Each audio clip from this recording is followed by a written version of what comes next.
Այսօր Բաքվի ռազմական դատարանը խիստ կանխատեսելի ապօրինի դատավճիռներ է կարդացել Բաքվի բանտերում պահվող մեր 15 հայրենակիցների վերաբերյալ. նրանք դատապարտվել են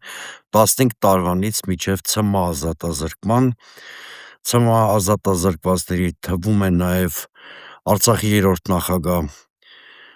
Արայիկ Հարությունյանը, Արցախի մյուս երկու նախագահները Բակո Սահակյանը և Արկադի Ղուկասյանը տարիքի բերումով դատապարտվել են 20 տարի ազատազրկման։ Կրկնում եմ, այս դատավճիռները ինչքան էլ նվաստացուցիչ լինեն մեր ժողովրդի համար, մեր ազգային ինքնագիտակցության և արժանապատվության համար խիստ կանխատեսելի էին, միայն ՔՊԱ-ականների համար է, որ խաղաղությունը արդեն հաստատված իրողություն է, մենք գիտենք Բաքվի մտադրությունների մասին, պատկերը մեծ հաշվով չի փոխվել։ Արտառոց իրադարձություն տեղի է ունեցել ոչ թե այսօր Բաքվում, կրկնում եմ, ինչքան էլ այդ իրադարձությունը ցավալի լինի, այլ 3 Աբու Դաբիում, երբ Ալիևն ու Փաշինյանը մեկնել էին Էմիրատների մայրաքաղաք Զայեդ մրցանակը ստանալու համար։ Նրանք սկզբում հանդիպել են, համատեղ ինչ-որ հաղորդագրություն են տարածել ընդհանրական ձևակերպումներով, հետո Զայեդ մրցանակի հանձնման պաշտոնական արարողությունն է տեղի ունեցել, որտեղ ելույթներ են ունեցել թե Ալիևը և թե Փաշինյանը։ Փաշինյանի ելույթի մի հատված, կոնկրետ մի ձևակերպում առնվազն արտառոց ու տարօրինակ է։ Նա խոսելով խաղաղության մասին ասել է, որ հակամարտության էջը այլևս փակ է։ Նույնիսկ ասել է, որ այդ էջը եթե փակ չլիներ հակամարտության, ինքն ու Ալիևը միասին Աբու Դաբիում ներկա չէին լինի և այդ մրցանակը չէին ստանա։ Մի պահ մարդ ուզում է տրվել գայթակղությանը, իսկապես հավատալ, որ այսքան տասնամյակներ տևած այս արյունալի հակամարտությունը իսկապես ավարտված է և մենք այլևս անշրջելի խաղաղության պայմաններում ենք ապրում։ Սակայն հաջորդ իսկ պահին մեզ բռնում ենք այն փաստի վրա, որ խաղաղությունը ոչ թե սիմվոլներով, այլ փաստերով է հաստատվում։ Իսկ այս պարագայում ինչ ունենք։ Տակավին Հայաստանի և Ադրբեջանի միջև չկա ստորագրված խաղաղության պայմանագիր։ Մենք գիտենք, որ Բաքուն պարբերաբար դնում է պահանջներ Հայաստանի առաջ, սահմանադրության փոփոխություն, դրա նախաբանից անկախության հռչակագրին արված հղումի հեռացում, արևմտյան Ադրբեջանի թեզի շրջանառում կամ փախստականների վերադարձ Հայաստան և բազմաթիվ այլ պահանջներ։ Բաքվի պահանջները որպես կանոն մի պահանջի օրակարգ էին դառնում, հետո երբ որ Հայաստանը ինչ-որ ձևով դա բավարարում է, երկրորդ պահանջն է գալիս, այսինքն շարունակական և պերմանենտ բնույթ են կրում։ Երկրորդը, Հայաստանի տարածքի մի հատվածը, շուրջ 200 քառակուսի կիլոմետր, գտնվում է ադրբեջանական օկուպացիայի տակ և չկա որևէ նշան, չկա Ադրբեջանի որևէ պաշտոնյայի հրապարակային հայտարարություն կամ ակնարկ այն մասին, որ ադրբեջանական զորքերը դելիմիտացիայի կամ դեմարկացիայի արդյունքում կամ դրանից առաջ լքելու են այդ օկուպացված տարածքները։ Եվ երրորդը, ինչպես այսօր տեսաք, մեր հայրենակիցները ոչ միայն գերությունից ազատ չեն արձակվում, այլ ստանում են պատժաչափեր, այդ թվում ՑՄ ազատազրկման են ենթարկվում։ Այս պատճառներից նույնիսկ մեկի առկայության պարագայում չի կարելի խոսել հակամարտության էջը փակ լինելու մասին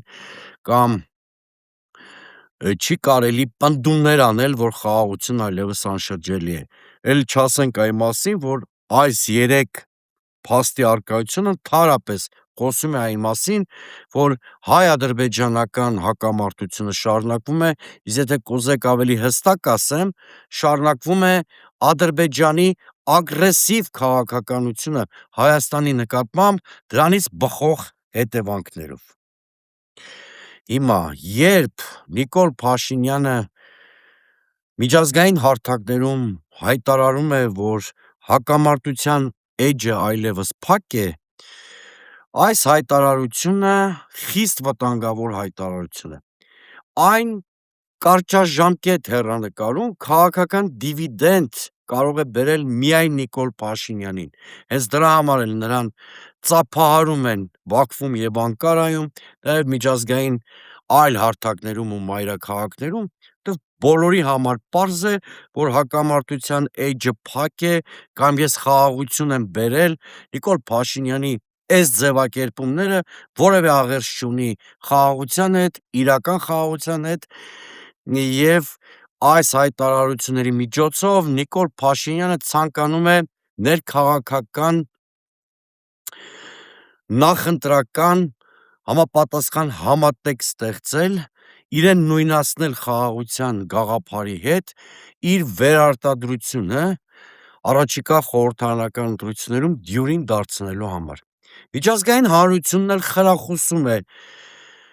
Նիկոլ Փաշինյանի այս հայտարարությունները, այլ խոսքով նախընտրական պաուզա է հաստատել կամ նախընտրական զինադադար է հաստատել Նիկոլ Փաշինյանի համար։ Երկարաժամկետ կտրվածքով հակամարտության էջը փակ է փաշինյանական հայտարարությունը խիստ վտանգավոր է Հայաստանի համար, որովհետև նվազեցվում է միջազգային միջնորդության, ճնշման և աջակցության հնարավորությունները։ Այսինքն, եթե օրինակ ընտրություններից հետո Ալիևը ասի, որ եկել է իրեն վճարելու ժամանակը, այլ խոսքով պահանջի, որպեսզի Հայաստանը կատարի իր պարտավորությունները, կլինի Նիկոլ Փաշինյանի իշխանությունը, թե այլ իշխանություն, միջազգային հանրությունը նոր ճգնաժամի ստեղծման պարագայում ականջալուր չի լինելու Երևանի հնարավոր դիմումներին, որտև հիշեցնելու է, որ հենց Հայաստանի վարչապետը ինքն է անդադար այս ամիսներին կրկնել, որ հակամարտության էջը փակ է։ Այլ խոսքով ասելու են, դուք էիք ասում, որ այլևս խաղաղություն է, հիմա ինչ եք ձեր գանգատներով մեր գլուխները ցավեցնում։ Այս առումով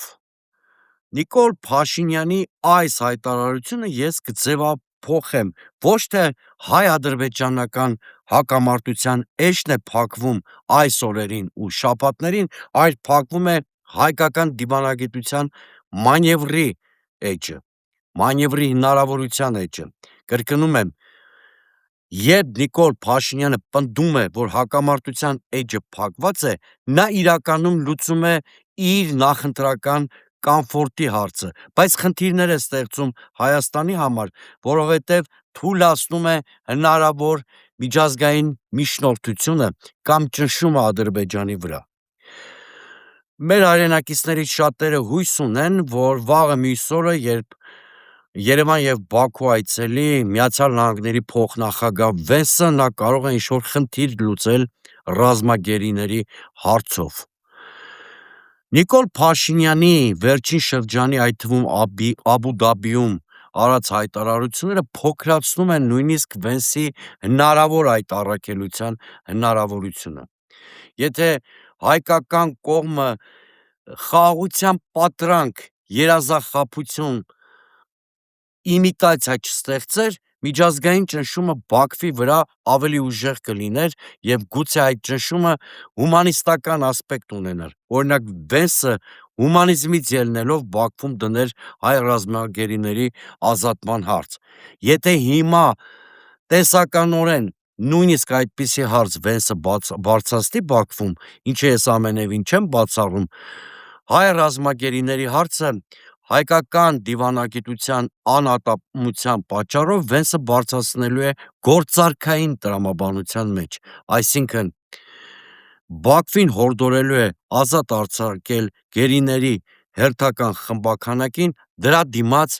Երևանից ակնկալելով որոշակի զիջումներ Բաքվի ուղղությամբ։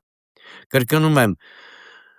Հայաստանի միջազգային սուբյեկտությունը նման անկում է ապրել հենց այն պատճառով,